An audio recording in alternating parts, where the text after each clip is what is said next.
Mobil pengangkut menu makan bergizi gratis MBG menerobos pagar SDN Kalibaru 01 Cilincing, Jakarta Utara. Laju mobil berhenti usai menabrak siswa dan guru di lokasi. Belasan orang terluka akibat peristiwa naas di Kamis pagi itu. Insiden itu terjadi pada Kamis, 11 Desember 2025 pukul 07.39 WIB. Detik-detik sebelum mobil menabrak korban terekam kamera CCTV hingga viral di media sosial. Dalam video, terlihat puluhan siswa tengah berada di lapangan dari arah belakang mereka, lalu melintas sebuah mobil yang menerobos masuk hingga menabrak sejumlah siswa di lokasi. Usut punya usut, mobil pelaku hendak mengangkut menu MBG ke lokasi. Badan Gizi Nasional lalu buka suara dan mengatakan ada belasan orang yang terluka. Informasi sementara tidak ada yang meninggal, kata Wakil Kepala Badan Gizi Nasional (BGN) Bidang Investigasi dan Komunikasi Publik Nanik Sudaryati Deyang saat dihubungi Kamis 11 Desember. Dia mengatakan mendapat informasi dari Kepala SPPG setempat bahwa yang terluka ada beberapa orang. Mereka dibawa ke dua rumah sakit. Sebanyak 19 korban dirawat di dua rumah sakit. Sumber informasi Kepala SPPG. Saya meluncur ke TKP, katanya. Kapolda Metro Jaya Irjen Asep Edi Suheri menegaskan pihaknya akan mengusut tuntas peristiwa mobil pengantar menu makan bergizi gratis MBG menabrak siswa di dalam SDN Kalibaru 01 pagi, Jakarta Utara. Dia mengatakan unsur kesengajaan juga akan didalami. Pertama, kami menyampaikan keprihatinan mendalam atas kejadian ini tadi pagi. Tentunya hal ini akan kita dalami kenapa sampai terjadi kejadian ada mobil masuk sampai ke dalam halaman sekolah dan menabrak para siswa.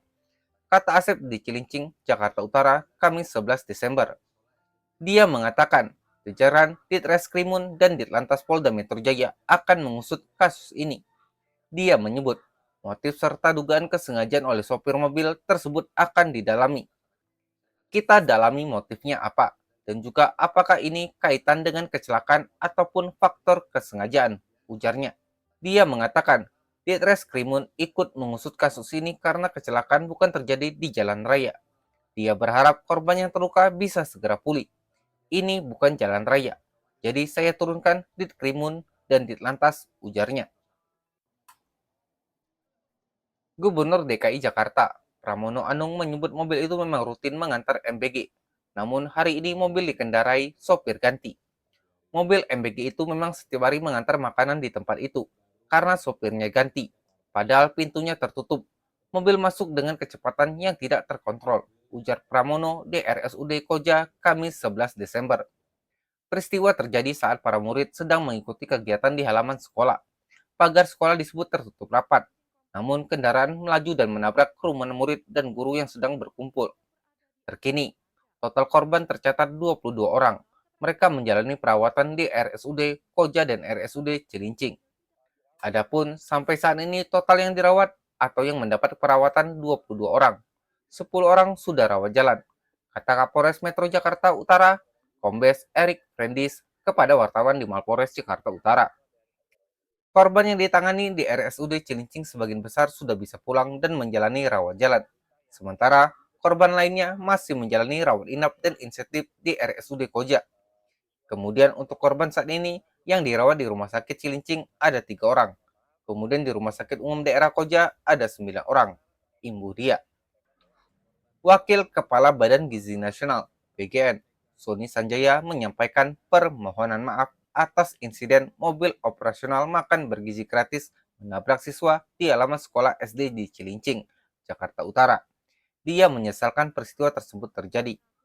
Pimpinan menyesalkan terjadinya peristiwa tersebut dan turut prihatin atas terjadinya korban dan mohon maaf kepada korban dan pihak keluarga atas peristiwa ini, kata Sony saat dihubungi Kamis 11 Desember. Sony mengatakan pihaknya akan melakukan evaluasi di internal. Selain itu, juga akan menelusuri kemungkinan adanya kesalahan standar operasional prosedur atau SOP. BGN akan melakukan evaluasi internal, termasuk kemungkinan terjadinya pelanggaran SOP, ujarnya. Kepala BGN, Dadan Hindayana juga mengaku akan mengevaluasi perekrutan supir maupun pegawai SPPG Buntut sopir mobil MBG menerobos SDN Kalibaru 01 pagi hingga menabrak siswa dan guru. Dadan meminta SPPG lebih cermat dalam memilih sopir yang mendistribusikan MBG. Ya, tentu saja, karena selama ini kan juga kita sudah lakukan. Bahkan di dalam juknis kami sudah tertulis bahwa mobil sebelum digunakan untuk pengiriman itu wajib dicek setiap hari. Kata Dadan setelah menjenguk korban di RSUD Koja, Jakarta Utara, Kamis 11 Desember. Dadan menyampaikan, bila terjadi pergantian sopir utama dengan sopir cadangan, kualifikasi penggantinya harus setara. Dan dengan adanya kasus penggantian sopir, ini kelihatannya menjadi insight baru bagi Badan Gizi Nasional agar KSSPPG secara cermat mengganti atau memilih sopir cadangan yang kualifikasinya sama. Jelas dia. Kasus ini masih dalam pengusutan kepolisian Polda Metro Jaya. Belum ada pihak yang ditetapkan sebagai tersangka. Bagaimana menurut kalian? Silakan tulis pendapat kalian di kolom komentar. Sampai jumpa di video berikutnya. Stay waras di dunia yang semakin gila.